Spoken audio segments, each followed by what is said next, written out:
The world is too small, our wisdom too limited, our time here too short to waste any more of it in winning fleeting victories at other people's expense. The Clinton Global Initiative, which brings philanthropists and CEOs together with nonprofits to make concrete commitments aimed at some of the world's toughest problems. Almost 10 years in, they have leveraged billions of dollars in assistance in more than 180 countries. CGI was designed to tackle big global challenges in bite-sized pieces, with the conviction that regardless of size or scope, our problems will yield to concerted action and innovative partnerships of individuals, NGOs, businesses, and governments. We have to now find a way to triumph together. All the problems that we face, from climate change to financial contagion to nuclear proliferation, are too complex and cross-cutting for any one government, or indeed for governments, to solve alone. Because we believe that ending hunger is not only possible, but it is both a moral and strategic imperative. Hillary Clinton is trying to shift the spotlight to global warming. The presidential contender unveiling her plans to combat climate change. Together with innovative partners from the public and private sectors, we're working to make homes, universities, and cities more energy efficient. We share a common future, and we are here to find common ground. Women must be empowered. It's classic Bill Clinton, by using his birthday to help the causes he champions, from combating climate change to obesity and even HIV/AIDS. Help bring new dignity and respect to women and girls all over the world. And in so doing, bring new strength and stability to families as well. We are trying to do something no one has ever done before. A new report today claims that the Clinton Foundation gives about 10% of its money that it raises to actual charities and the services that they offer. It has been reported you've made $5 million making speeches. The president's made more than $100 million. Well, if you have no reason to remember, but we came out of the White House not only dead broke, but in debt. 6 years ago, Hillary Clinton was about to become Secretary of State. Barack Obama had nominated her. Everyone knew she was going to be confirmed by the Senate, going to be confirmed easily. But there was a thought, there was a question, there was a doubt out there about a potential conflict of interest. The Clinton Foundation dropping its self-imposed ban on collecting funds from foreign governments and entities. And now the Washington Post reports total contributions to that foundation amount to $2 billion. There's a lot of money sloshing around. Everything is blurred, and it's not good. The questions scream out at me. What in the world happened with the foundation and these ulterior motives and this money and the email server? I'm sorry. Those scream out at me. The amount of schmoozing involved and crossing lines and one person putting money in a foundation and then Clinton getting unbelievable amounts for his speeches, contracts going one way or another, it's not good. I look forward to working with all of you, particularly the appropriators. We have a lot of work to do, and it is such important work that lies ahead.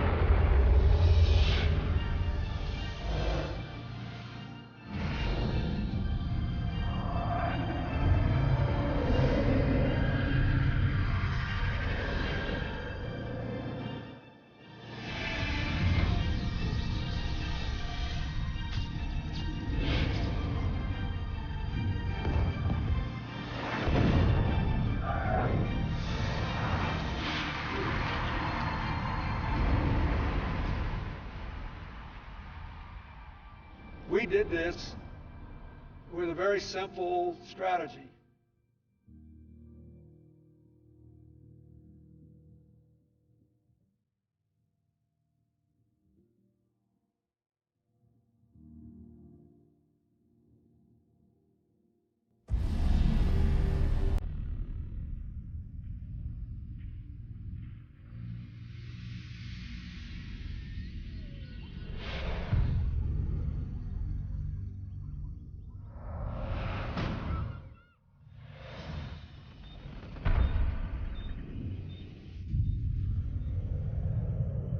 Africa is a continent that has been a chamber of horrors for decades.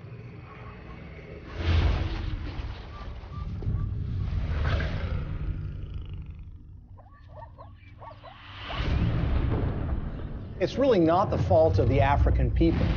It's largely a result of the kind of system that's been perpetuated there. You have these oligarchs which dominate these countries that oftentimes have natural resources that can be very lucrative.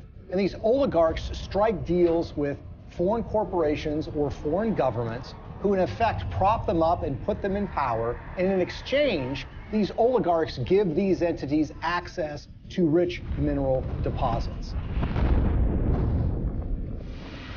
And the Clintons, you would expect to be opposed to this sort of thing, and that's at least what their language does. Our countries have deepened our cooperation on many issues, including good governance and transparency, energy, regional security, and advancing peace and development in the Niger Delta. The problem is their words are different from their actions. Rwanda has clearly taken an impressive trajectory of development, and the people here still think Kagame is the man to take them to another level. President Paul Kagame has walked all around the crowd, thanking the people for electing him unopposed as chairman of the RPF or president of the RPF for another 7-year term. But his critics say that far from entrenching democracy in Rwanda, he's actually eroding it by silencing his opposition.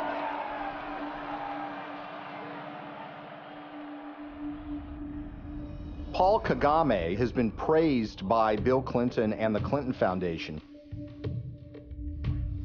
But the fact of the matter is Paul Kagame has a terrible human rights record. He's accused of aiding military operations in the neighboring Democratic Republic of Congo, and that actually forced the recruitment of child soldiers. The UN has identified him as being involved in activities that entailed massive human rights violations.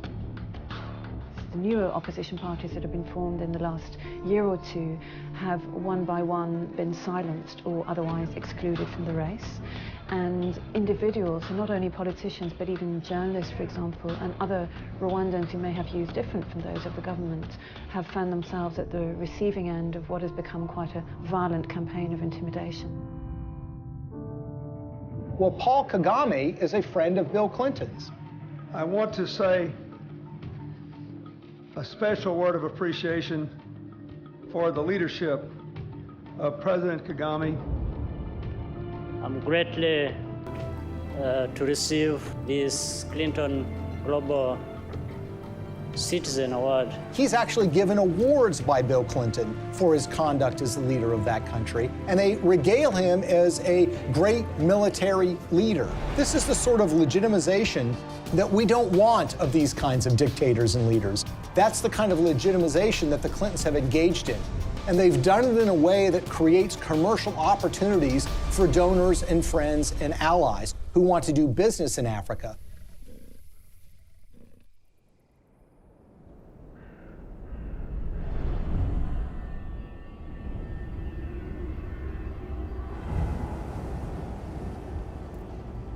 Business in Africa means you're dealing with dictators who are going to give you access to, say, mineral rights or oil drilling rights, but you're going to have to pay them off. The Clintons partner with foreign entities who want access to Africa, and specifically mining companies or energy companies who need to get concessions for access to oil or natural gas or the rights to mine for gold. Those two make a powerful alliance because these companies will give money to the Clintons, either in the form of speaking fees or in the form of donations to the Clinton Foundation. And the Clintons will then, in effect, do their bidding before the halls of power and corridors of power in Africa. And they will go to foreign governments and encourage them to do business with individuals who are putting money in their pocket.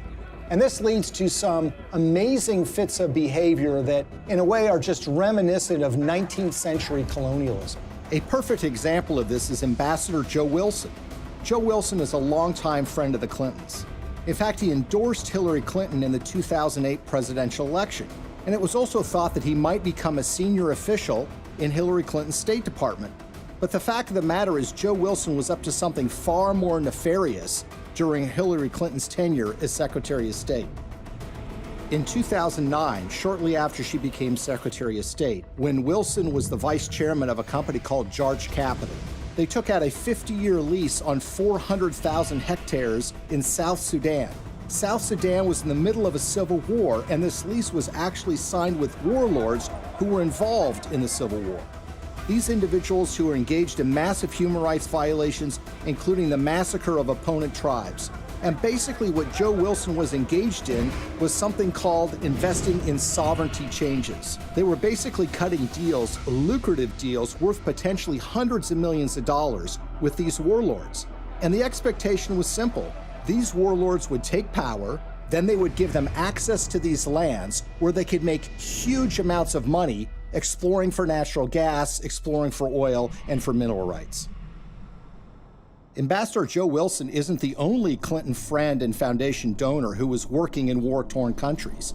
Swedish mining investor Lucas Lundin has pledged $100 million to the Clinton Foundation. He did that in 2007.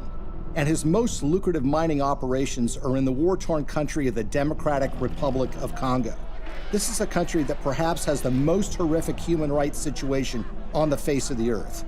By the time Lucas Lundin made his $100 million pledge to the Clinton Foundation, his Congo operation was making, quote, staggering profits, end quote, according to his own financial statements. His overall capitalization was $20 billion. But for those profits to remain staggering, U.S. policy under Hillary Clinton had to remain unchanged. That's a problem. Hillary Clinton, as a senator back in 2006, supported something called the Congo Relief, Security, and Democracy Promotion Act. As the law's name implied, the goal was to bring reform to Congo. That's not something that Lucas Lundin would want. So in 2009, when Hillary became Secretary of State, she reversed course 180 degrees and went from supporting reform in Congo to supporting the status quo, which is exactly what Lucas Lundin would want, who of course had committed $100 million to the Clinton Foundation. But Congo isn't the only scandal-plagued country where Clinton benefactors have made millions. Africa's most populous nation, Nigeria, is full of promise, but fulfilling that promise is sometimes a struggle. Plagued by corruption and mismanagement, the resource-rich country has a poverty rate of over 50%. Look at a country like Nigeria, which is really a cesspool of corruption. In fact, people will say it is perhaps the most corrupt country in the world. It's rich in natural resources, it produces a lot of oil, but that money never trickles down to the people. It goes to the oligarchs who run the country, who oftentimes take that money and put it in Swiss bank accounts in a way that, of course, the people of Nigeria can never benefit from. And you see, there's a federal law in the United States which says if foreign governments that receive U.S. assistance aren't transparent in how they spend that money, that they will not be able to get U.S. foreign assistance anymore. It's about transparency. But there's a way around that law. You can get a waiver from that law. How? By getting the U.S. Secretary of State to grant you a waiver. We intend to remain very supportive on your reform efforts. Thank you for mentioning the work we did together on the elections. We're also very supportive of the anti-corruption reform efforts, more transparency, and the work that you and your team is also championing, because we really believe that the future for Nigeria is limitless. So in the case of Nigeria, they receive hundreds of millions of dollars in U.S. foreign assistance. They've not made progress in being more transparent, and of course, they've gotten exemptions from Hillary Clinton while she was Secretary of State. What's so curious about this is what was happening commercially to the Clintons while this was going on. Bill Clinton, for the first time ever, gets paid highly lucrative speeches in Nigeria, which had never happened before. In fact, he gets paid to do 2 speeches for $700,000 apiece by a businessman in Nigeria who just happens to be close with the president of that country. Keep in mind, by the way, that his normal speaking fee is less than $200,000 a speech. So this was an enormous payday for Bill Clinton. Okay, now we'll begin the panel.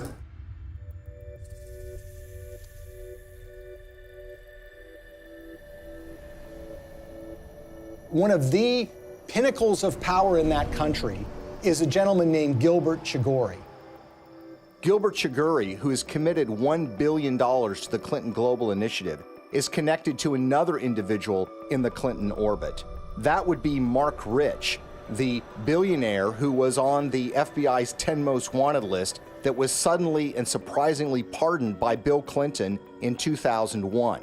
Mark Rich, you might recall, is somebody who was trading oil with the Ayatollah Khomeini of Iran at the same time that the Ayatollah was holding 50 Americans hostage. He also had a long history of busting UN sanctions by trading oil with the apartheid regime in South Africa and a whole host of other nefarious governments. Well, Gilbert Chagoury, the high Clinton donor, was business partners with Mark Rich. Together, they sopped up oil assets in Nigeria and sold them on the oil market for the benefit of a corrupt individual who was leading Nigeria at the time, named General Abacha. Abacha smuggled, by some estimates, $4 to $8 billion out of the country and put them in European bank accounts. Gilbert Chagoury was indicted and convicted in Europe for helping him to do that. He was charged for aiding and abetting a criminal enterprise and on money laundering charges. And the suffering that ends up being done here is by the people of Nigeria, who see their leadership getting a pass from the United States. The elites in those countries are getting rich, the Clintons are getting rich, and the money somehow never trickles down to the people of Nigeria. Sadly, this theme of resources not trickling down to those most in need is a common one when it comes to the Clintons.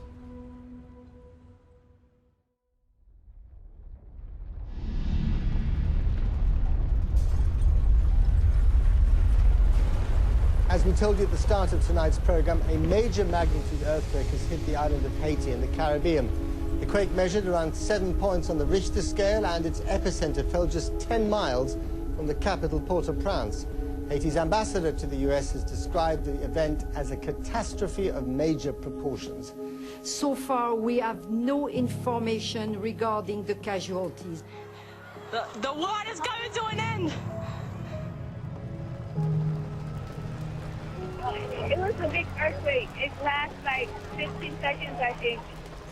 Probably the most devastating humanitarian crisis that Hillary Clinton faced during her tenure at the State Department was the tragic earthquake in Haiti. It happened in January of 2010, and literally in a matter of seconds, 250,000 people were estimated to have died, and a large portion of the Haitian infrastructure and economy was just decimated. It was a crisis on a massive scale. The United States is offering our full assistance to Haiti and to others in the region. We will be providing both civilian and military disaster relief and humanitarian assistance, and our prayers are with the people who have suffered, their families, and their loved ones. In the days and weeks that followed the earthquake in January of 2010, Hillary Clinton made visits to Haiti. And here's the latest on Haiti. U.S. Secretary of State Hillary Clinton arrived in Port-au-Prince just about an hour ago. She is the highest-ranking U.S. official in Haiti right now since Tuesday's earthquake. She's meeting with Haitian leaders and international officials to discuss the rescue and relief efforts. In fact, on her first visit, which occurred days after the earthquake, they literally had to stop traffic going in to the airport at Port-au-Prince. There, of course, were relief supplies that were being flown in, but that traffic was stopped so the Secretary of State could come and assess the damage. There is a perception, there have been complaints or reports of bottlenecks, that there's a lot of aid coming in, but it's very hard to get it out to the people who need it. That's just not true. The aid is coming in, we're getting it out, there's just not enough of it yet. She flew in with her political aides on a large federal airplane. She landed at the airport. She made a large press conference, made statements about her commitment to rebuilding this country, and then she was soon whisked away, headed back to Washington, D.C. Theirs is a city in ruins, a country which can do little but wait for help to arrive. The international community responded in the way that you would expect it to. That is, large amounts of money were committed, up to $13 billion from international relief organizations. And of course, you had the official role of the State Department, which would be point on U.S. taxpayer dollars going to Haiti for for the purposes of relief. I want to assure the people of Haiti that the United States is a friend, a partner, and a supporter. Hillary Clinton's State Department would oversee the reconstruction effort, with Chief of Staff Cheryl Mills responsible for the allocation of U.S. tax dollars through USAID. And Bill Clinton, already appointed Special Envoy to Haiti for the United Nations, was named co-chair of the Interim Haiti Recovery Commission, along with a former Haitian Prime Minister. I hope that it will be rebuilt in a much stronger and more sustainable way, and I think the Haitians want that. So this was clearly a Clinton operation from the beginning. Now, the Haitians had their own ideas about how best to rebuild their country. They wanted new roads. They wanted buildings rebuilt. And that's what you would expect. This is how you recover from an earthquake. The problem is that the Clintons had their own agenda, the interests of major donors who had a vested interest in spending that money in Haiti in ways that would benefit them. And so you immediately had this clash between the Haitians and the Clintons. And Haitians complained almost immediately that they were shut out of the decision-making process, that it was really Bill Clinton and a few of his friends that were calling the shots in the IHRC. And they made some monumentally bad decisions that not only didn't benefit the Haitian people, but ended up putting money in the pockets of major Clinton donors who had economic stakes in Haiti. We have been united behind a single goal: making investments in this country's people and your infrastructure. So it's a classic example of what some people call disaster capitalism. Disaster capitalism in that a natural disaster creates opportunities for rebuilding to take place, but also for self-enrichment to take place. And if you look at the Clintons and the promises that were made and the results that actually followed, it is a tragic story of crony capitalism gone awry.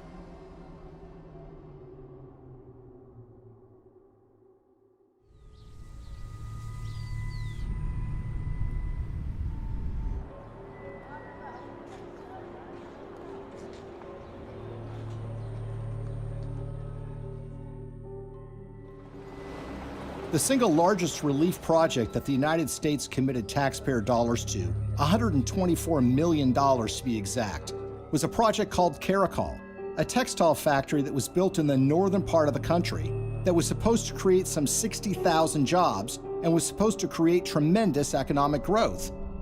There's a problem here already. You see, the earthquake affected the southern part of Haiti. The northern part of the country was entirely unaffected. But who were the beneficiaries of this? Companies like Gap, Target, and Walmart, to name a few. The Caracol factory was built, but it didn't create 60,000 jobs. It created barely 5,000 jobs. But the major American companies who got textiles tariff-free, made at low wages, benefited enormously. And the end effect on the Haitians was very, very minimal.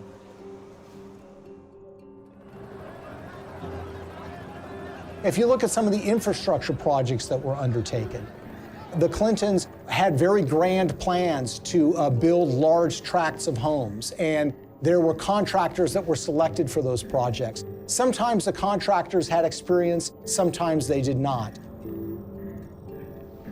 There's one company in Florida that spent $1 million getting equipment into Haiti.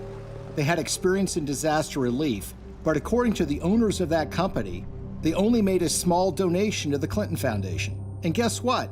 They didn't get any relief contracts. On the other hand, the contractors who did win the awards were given the opportunity to build homes, and in some instances were supposed to build tens of thousands of homes for Haitians. They ended up building a fraction of that. For instance, the New Settlements program was supposed to build 15,000 homes for $53 million. Instead, it built 2,600 homes, less than a quarter of the original estimate, for $90 million, or $47 million over budget. And they got away with it. So you had contracts going to these relief organizations that were also involved with the Clinton Global Initiative. And you had this one organization, Dahlberg, that was supposed to do an assessment for relocating people that suffered from the earthquake. They determined that people should be moved to a site that happened to be on a cliff that was highly unstable. USAID's Inspector General reviewed Dahlberg's recommendations and found them basically unusable. One member of the USAID shelter team was quoted by Rolling Stone magazine as saying that the recommendations were so bad, it looked like the team never even got out of their SUVs. Another person said that only one of the people that was sent to Haiti by Dahlberg actually spoke French. Telecom mogul Dennis O'Brien is one of the world's richest people, and he's finding opportunities in the poorest country in the Western Hemisphere. The Irish billionaire is the largest private investor in Haiti through his company Digicel, and he's now leading the Clinton Global Initiative efforts down in Haiti. Probably no one came out better in the Haitian reconstruction effort than an Irish billionaire named Dennis O'Brien. He was a Clinton Foundation donor, giving them between $5 and $10 million. He helped arrange speeches for Bill Clinton, too. The interest of the Obama administration, particularly the former Secretary of State Hillary Clinton, you know, all the different things that have happened to help Haiti get up off the floor have been led by the U.S. And he was the owner of something called Digicel, which is a cell phone company at the time of the earthquake. As part of that relief effort, the State Department run by Hillary Clinton wanted to fund a mobile money transfer service that would allow Haitian citizens to transfer and receive money on their phones. Well, Digicel applied to be the recipient of that grant money. 4 weeks after their application, Digicel actually sponsored a speech for Bill Clinton in Jamaica, and they paid him $225,000. And as it turns out, within 4 months of that speech, Digicel would receive the first installment of that grant money. The earthquake actually has been great for Digicel and Dennis O'Brien. More than 4 years since a magnitude 7.0 earthquake devastated Haiti, and outrage there is growing over the largely failed reconstruction effort, despite the hundreds of millions of dollars in aid that has been collected and spent by the IHRC, the Interim Haiti Recovery Commission. So whether you're talking about housing or cell phones, you see that the people that are closest to the Clintons have made out very well from the Haitian earthquake. The rest of the country, the ordinary people of Haiti, not so much. Haitian activists staged a protest outside Hillary Clinton's Manhattan office. The demonstrators claim billions of dollars were stolen through the Haiti Reconstruction Commission headed by Bill Clinton. They also say Haiti was used as a cover for foreign governments to funnel kickbacks of possibly hundreds of millions of dollars through the Clinton Foundation. They say it was done in exchange for favors that Hillary was doing for them as Secretary of State. The tragedy is we had an opportunity to rebuild in a way that would give the people of that country hope. Sadly, that opportunity was squandered, and what took place, rather than rebuilding Haiti, was the self-enrichment by friends of the Clintons. For all of Bill Clinton's talk about building Haiti back better, the fact remains that the most visible evidence of Clinton's role in the recovery isn't the improvement of daily life for everyday Haitians, but the construction of new luxury hotels just miles from the folks who have been living in tarps USAID handed out immediately after the earthquake. We are telling the world of the crimes that Bill and Hillary Clinton are responsible for in Haiti. But while the world eventually lost interest in Haiti's recovery, the influence and connections afforded to donors from the Clinton Foundation appear to have been lessons learned by others. So how much do connections to the Clintons matter when you're talking about Haiti? Consider the case of gold mining. The government of Haiti had not granted a gold mining concession in 50 years. They decided to do so during the reconstruction of their country, which was being overseen by Bill and Hillary Clinton. What company did they select to get this gold mining permit? A company called VCS Mining. VCS Mining had very little experience in gold mining, but what did they have? They had connections. Shortly after they got that concession, someone joined their board of directors. It just happened to be Tony Rodham, brother of Hillary Rodham Clinton.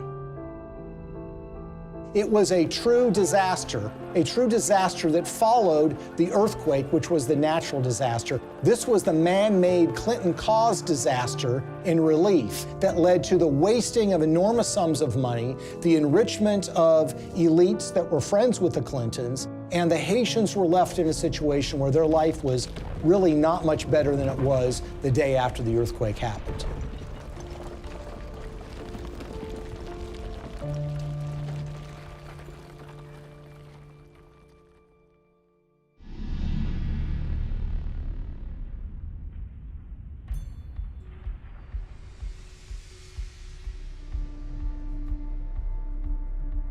An ambitious pipeline is firing off a war of opinions. Environmental activists marched in Washington today to protest plans for the Keystone XL oil pipeline. A $7 billion project to transport 800,000 barrels of tar sands oil a day from Canada down to the Gulf Coast. In Washington, a showdown on the Senate floor today over the Keystone XL pipeline. The vote to approve the controversial project has big political implications. The pipeline would create 20,000 jobs, but opponents say the environmental risk is too great. One of the touchstones of the climate change debate has been the Keystone XL pipeline. It's designed to carry oil from Canada through the United States to refineries in Louisiana and in Texas. The environmental movement has wholeheartedly rejected this deal from the beginning because they believe that it's going to further contribute to the problems of climate change. Pipeline! 1! We are the people! 2! You can't ignore us! 3! Now, you would think that the Clintons would be opposed to the Keystone XL pipeline deal because of those concerns. And perhaps they might be, except for one or two problems, or should I say 1 or 2 million problems. You see, when Hillary Clinton became Secretary of State in late 2008, there was already an issue related to the Keystone XL pipeline sitting on her desk. She was going to have to sign an environmental and economic impact statement and decide whether the Keystone XL pipeline should go forward.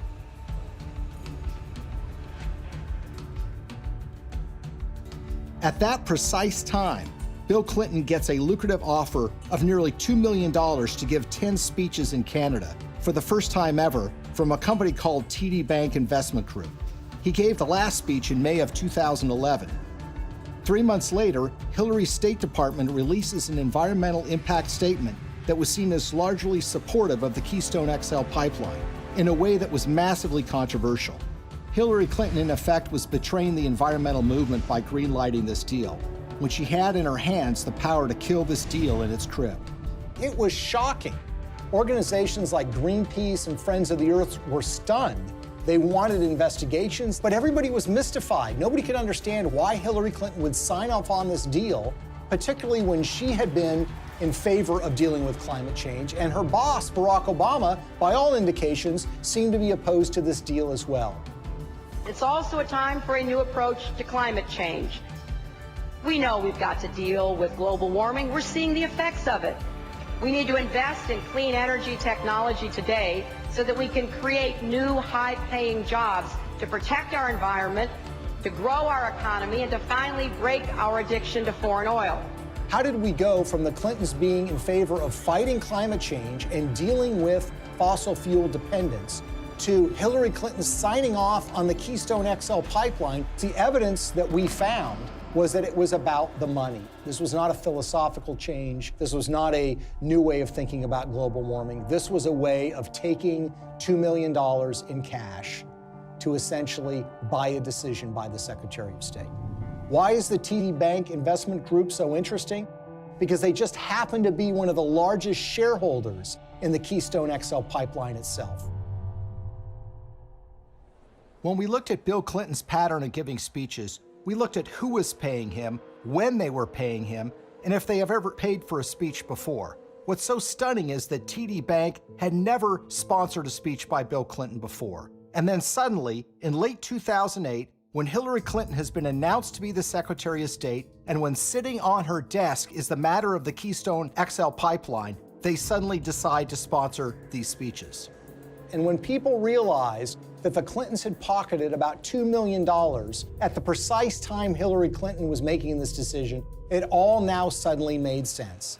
Because as we've seen repeated over and over and over again, when it comes to the Clintons, you have to follow the money. And in the case of the Keystone XL pipeline, they seem to have abandoned their principles, their commitment, as it was, to combating global warming and dealing with our dependence on fossil fuels. They jettisoned that when $2 million showed up and suddenly came out in favor of the Keystone XL pipeline. When you see this sort of pattern of behavior, you can't come to any other conclusion that it's a system of pay to play. And again, other entities appear to have picked up on this business model too. Well, Bill Clinton has been paid enormous sums of money over the years to give speeches. On average, he gets a little less than $200,000 per speech. But something happened in late 2008. his speaking fees skyrocketed after he'd been out of office for years. The reason was his wife had become Secretary of State. In fact, 11 of the 13 speeches for which Bill Clinton has been paid $500,000 or more occurred precisely when Hillary was the most powerful diplomat in the world.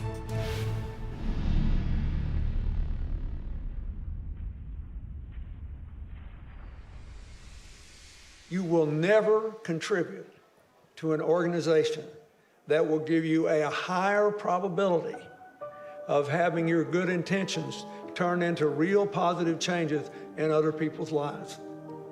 That will give you a better chance than what you've done here tonight. His single biggest speech payday came from the Swedish telecom company Ericsson.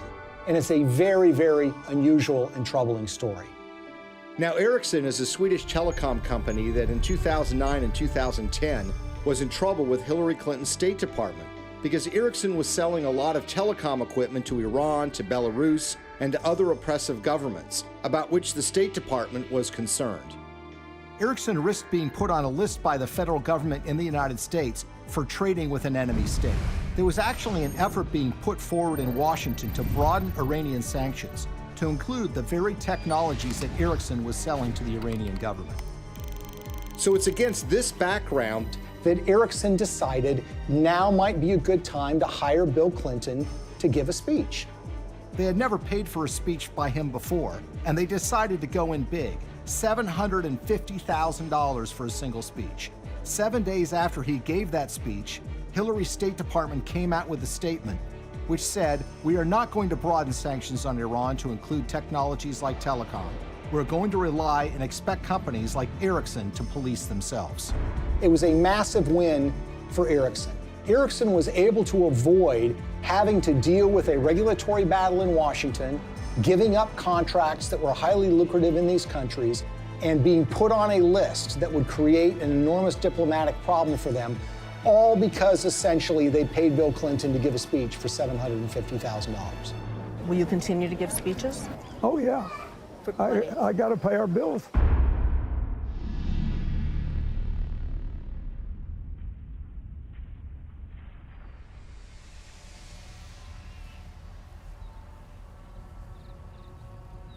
So the question is, why do we see the Clintons reversing decades of policy positions that they've held so closely on issues like human rights and environment?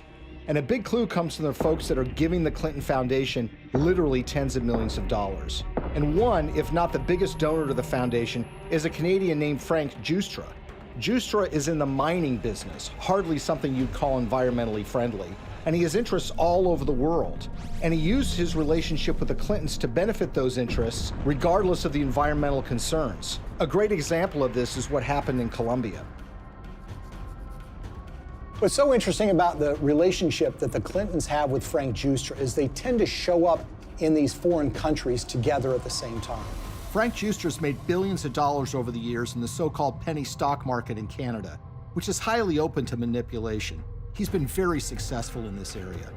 Now, the Vancouver Stock Exchange is not like the New York Stock Exchange in the United States. This is the stock market or an exchange that is dominated by penny stocks, made up of a lot of natural resources stocks. It's sort of the wild, wild west of investing.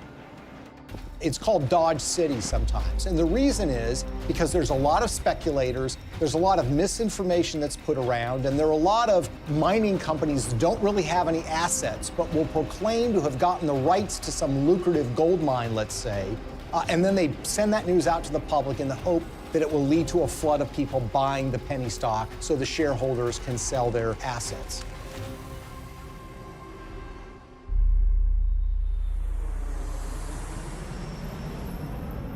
So in June of 2010, Bill Clinton and Frank Giustra fly to Bogota, Colombia. And who arrives there at roughly the same time? Secretary of State Hillary Clinton. The big thing from the news conference was where Bill and Hillary were dining the other night in Bogota. I had a chance to talk to her about her dinner experience in the Zona Rosa, and here's what she had to say. Dinner was good? It was excellent in every way. So it was like eating in the States, but eating in Bogota. Well, it was a real treat to be in Bogota and to be with people who love this city so much, including my husband. Now, in her memoirs, Hillary Clinton says that this is just a happy coincidence. But when you see what follows, you realize that this is no coincidence. The following morning, Bill Clinton has a breakfast meeting with the outgoing president of Colombia, President Uribe. Then, like a tag team, Secretary of State Hillary Clinton has a noon lunch meeting with him, and she grants him several favors, including technical agreements that the Colombian government wants. In the days that follow, something dramatic happens. Frank Giustra has 3 companies that get major concessions from the Colombian government: Pacific Rubiales, Petroamerica, and Prima Colombia Properties. One of those, Prima Colombia Properties, gets a concession to cut timber in a rainforest in Colombia along the Pacific coast. And that timber is not intended to export to the United States, but is intended for export to China. There's an outrage and upset environmentalists who realize what's going on, and eventually that permit is yanked by a future president of Colombia, but not before Frank Giustra's company is able to profit from cutting down these rainforests, which again is a behavior that runs so contrary to what the Clintons profess to be in favor of. We all know that in order to build low-carbon economies of the future, we need sustainable forests. I also know the future of our planet depends on healthy, standing forests. They have talked about the problems of deforestation. They've talked about the problems of the need for successful growing forests to mitigate carbon dioxide in the air. And yet, when this commercial opportunity was presented to a major donor of theirs, they seemed to be very much supportive of that and, in fact, helped to get him those concessions. He deserves the credit for this. This was his idea, not mine, and he raised the money. And it's an astonishing achievement.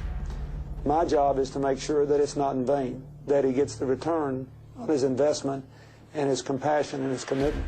The Clintons appear to have changed their stance on issues even more significant than the environment, in ways that benefit those who have put money in their pockets.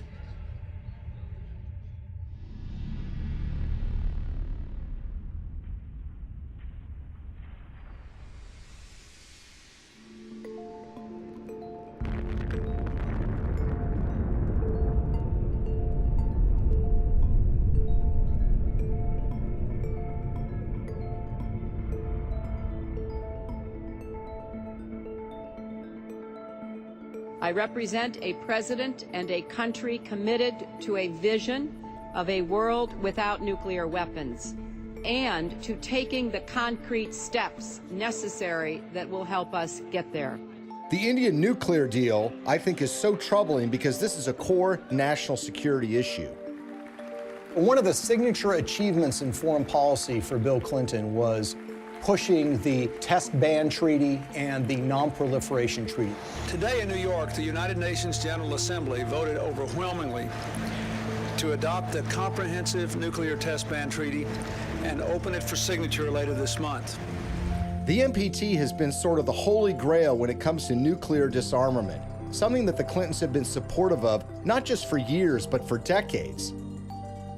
That was all thrown asunder in 1998 when the Indian government tested nuclear weapons underground. India's action threatens the stability of Asia and challenges the firm international consensus to stop all nuclear testing. These were tests that truly shocked the world. Even the CIA was not aware that these tests were about to take place. Clinton's reaction was volcanic. He felt betrayed by the Indian government, and as a result, he imposed sanctions on India, essentially saying, you're not going to get access to U.S. nuclear technology until you sign the NPT, the Non-Proliferation Treaty. In 2005, the Indian government wanted to get these sanctions lifted. Not only do they have an interest in expanding their civilian nuclear base, they live in a neighborhood where some pretty tough customers and rivals have nuclear weapons themselves. First of all, you've got Pakistan, which is right next door, which is widely believed to have nuclear weapons. And then you have China, a longtime rival of India, which has a nuclear arsenal. The Clintons said that they were in favor of giving the Indian government some access, but the problem is it didn't go nearly as far as the Indian government wanted. So in 2005, they started making donations to the Clinton Foundation. This morning, yet another shady donation to the Clinton Foundation has surfaced, this time tied to a donor from India, apparently a friend of Bill Clinton. We're talking about tens of millions of dollars from Indian interests flowing into the Clinton Foundation. And we're talking about at least hundreds of thousands, if not millions of dollars in speeches that Bill Clinton was paid by interested parties in the Indian nuclear deal. Amar Singh, according to Clinton disclosures, has given between $1 and $5 million to the Clinton Foundation in the push to get them to support Indian access to nuclear technology. He's a member of parliament who has gotten in fistfights on the floor of the parliament, who's been charged with bribing members of parliament to get certain pieces of legislation passed. You see, the problem is when you ask Amar Singh, he says it wasn't my money. I don't have that kind of money. I couldn't have given him that amount of money. And in fact, when you look at Indian public records, you see that Amar Singh doesn't have a net worth anything close to being able to give that amount of money. So where did the money come from? Well, sometimes the most obvious answer is the correct one. Sant Chhatwal is an Indian businessman who has been close to the Clintons for years. He pledged to raise $5 million for her 2008 presidential campaign. And Bill Clinton was at his son's wedding. They actually named him as a trustee of the Clinton Foundation. When Hillary Clinton was first running for the Senate in 2000, Sant Chhatwal was in trouble with a federal agency called the Federal Deposit Insurance Corporation. He basically owed them millions of dollars from unpaid loans. Well, in 2000, Chhatwal throws a fundraiser for Hillary Clinton, and he brings in $500,000. A few months later, with Bill Clinton still president of the United States, Sant Chhatwal's case with the FDIC was abruptly settled for a mere $125,000. So basically, the federal government got pennies on the dollar. He would actually go on to plead guilty for funneling $180,000 in illegal campaign contributions to Hillary Clinton, among others. And no one seems to have made the connection. Well, maybe one reason no one made the connection is because the Clinton Foundation mysteriously erased any mention of Sant Chhatwal from the website once he had admitted to his illegal activity. So here we are years later, and we've got this donation in a guy's name who swears he didn't actually make the donation. And you've got this longtime Clinton benefactor who actually gets the highest civilian award in India because of his role in changing Hillary Clinton's mind on this nuke deal. Sant Singh Chhatwal says he's worked with everybody and even laid the foundation of the Indo-US nuclear deal. So the Indian government says that they have given you this award for your role in pushing the Indo-US nuclear deal forward. How exactly would you describe the role you played in this? Well, I can tell you Indian nuclear power deal. If you look at it, I'm the first one. I laid the foundation. On the eve of the vote in 2008 to approve Indian access to U.S. civilian nuclear technology, Amar Singh, who barely knows Hillary Clinton, had a 2-hour meeting with her where they discussed the Indian nuclear deal.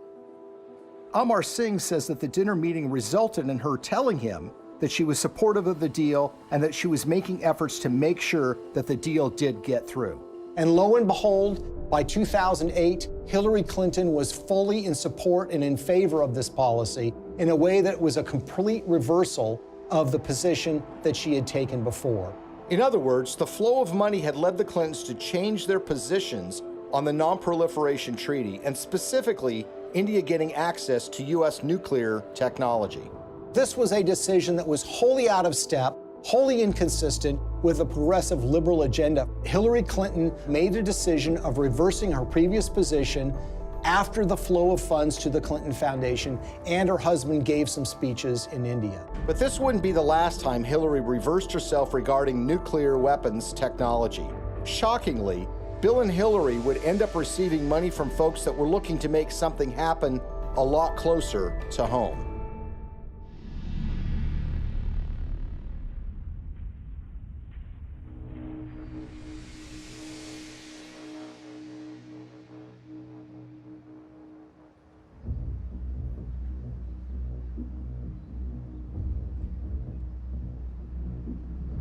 I think the Russian uranium story is perhaps the most shocking and most blatant example of how the Clintons operate. This is a story about the Russian State Nuclear Agency, American Uranium, $145 million in cash, and the Clintons. At the end of the day, this is a story about buying influence and selling influence. The Clintons are the sellers of influence, the Canadian investors and the Russians are the buyers. Bill Clinton had gone to the Central Asian country of Kazakhstan in 2005 with Frank Giustra. Kazakhstan is a country that's been run since the collapse of the Soviet Union by a dictator named Nazarbayev, who shuts down political opposition and tortures political opponents. The ostensible purpose of the visit to Kazakhstan by Bill Clinton was to talk with Nazarbayev about AIDS, HIV. The problem is Kazakhstan really does not have an AIDS, HIV problem. So that explanation really doesn't make sense. What makes far more sense is that Frank Giustra wanted access to very lucrative Kazakh uranium mines. Kazakhstan is one of the largest producers of uranium in the world. Bill Clinton arrives there with Frank Giustra, and they have a series of meetings with Kazakh officials. There's a press conference where Bill Clinton stands with the dictator of Kazakhstan and he praises the human rights record. He praises that elections are being held in the country, and he even says that Kazakhstan should head up something called the OSCE, which is the Organization for Security and Cooperation in Europe. Think about that for a second. Bill Clinton is saying that a known human rights violator who's been condemned by human rights organizations around the world should head up a human rights organization. They go from a press conference to a dinner where Frank Giustra, Nazarbayev, the dictator of Kazakhstan, and Bill Clinton meet and talk. Well, 2 days after that meeting, Frank Giustra finally gets his uranium concessions worth hundreds of millions of dollars. A couple of weeks after that, Bill Clinton gets his $30 million from Frank Giustra, the first payment in what will become more than $100 million in pledges and commitments and donations made by Frank Giustra. So it's really, in a way, a simple story in that they all are walking away from the table with something that they want. Nazarbayev is getting the legitimacy of an ex-president, saying what a nice and kind leader he is. Frank Giustra gets his uranium concession, and Bill Clinton and his foundation get cold, hard cash. Now let's move to chapter 2 of this story, which is even more sinister. You see, the international uranium market is very competitive. The Kremlin sees dominance and control of the uranium market as a source of national power. Frank Giustra takes that uranium concession he got in Kazakhstan and puts it into a company in a so-called reverse merger, which was one way for a private company to go public to form something called Uranium One. It's a company traded on the stock market in Canada, and they start acquiring uranium concessions in places like Wyoming, Texas, New Mexico, and Utah. And by 2009, they have what is expected to be 50% of future uranium production in the United States. This gets the interest of Vladimir Putin and the Russian government. And in fact, there are State Department cables that were leaked through WikiLeaks, which show that Hillary was aware of the fact that the Russians took great care to try to dominate the international uranium market. Well, the Russians want to buy this asset, and they offer a 40% overprice on the share of the stock. And for this transaction to go through, it has to be approved by the U.S. federal government. Why? Because uranium is regarded as a critical industry in the United States. After all, this is used for our civilian nuclear reactors and goes into nuclear weapons. So it goes before the federal government where it needs to be signed off by a series of federal agencies, including the Secretary of State, Hillary Clinton. As Hillary Clinton is contemplating this, shareholders in Uranium One, including Frank Giustra, have sent more than $145 million to the Clinton Foundation. The chairman of that company at the precise time is a guy named Ian Telfer, who is also making donations to the Clinton Foundation, as is Frank Holmes, who is another major Uranium One shareholder. And Hillary Clinton, who has a record of opposing precisely these kinds of deals, comes out and says, you know what, I think this is a good deal. Let's let Vladimir Putin take control of what is now 20% of U.S. uranium production. Bill Clinton and Hillary Clinton are the only figures in American politics who are willing to do this deal and who could actually pull it off, because they had a reputation that runs so contrary to what they're doing. I mean, this is what the Clinton Foundation does, right? This is what they talk about politically, their support for human rights, their concerns about proliferation. They're concerns about issues related to Russian aggression. There's no doubt that when Putin came back in and said he was going to be president, that did change the relationship. We have to stand up to his bullying. And what's so interesting when you consider this uranium deal are the actions of a small Canadian investment firm called Salida Capital. Salida Capital, in 2010, as this deal was going down, committed to give millions of dollars to the Clinton Foundation, and they also sponsored a speech by Bill Clinton in Canada. Salida Capital is also the name of a wholly owned subsidiary of Rosatom. Who is Rosatom? Well, this is the government agency in Russia that controls their nuclear arsenal, that built nuclear reactors in Iran, and engages in nuclear technology exchanges with rogue countries like North Korea. What this means, in essence, is that the Russian government, specifically Rosatom, was funneling money through a subsidiary directly to the Clinton Foundation. But the payday didn't end there. 4 months before Hillary Clinton's State Department would sign off on the Russian purchase of Uranium-1, Bill Clinton got paid $500,000 to give a single speech in Moscow. He was being paid by a firm called Renaissance Capital, which has a long history of association with Russian intelligence services. What makes this speech stand out is not only the timing of when he's being paid, but the amount that he's being paid. You see, the last time Bill Clinton gave a speech in Russia was 5 years earlier. At that time, he was paid about 1/3 of what he was being paid this time. Why is Russian control of 20% of U.S. uranium so troubling? If you're in an era where nuclear weapons are a reality, where nuclear energy is an important component of energy production in the United States, and increasingly around the world, control of uranium is absolutely crucial. And unlike oil or natural gas can be found in so many places around the world, there are precious few places where you can find significant and large amounts of uranium that you can produce on a commercial scale.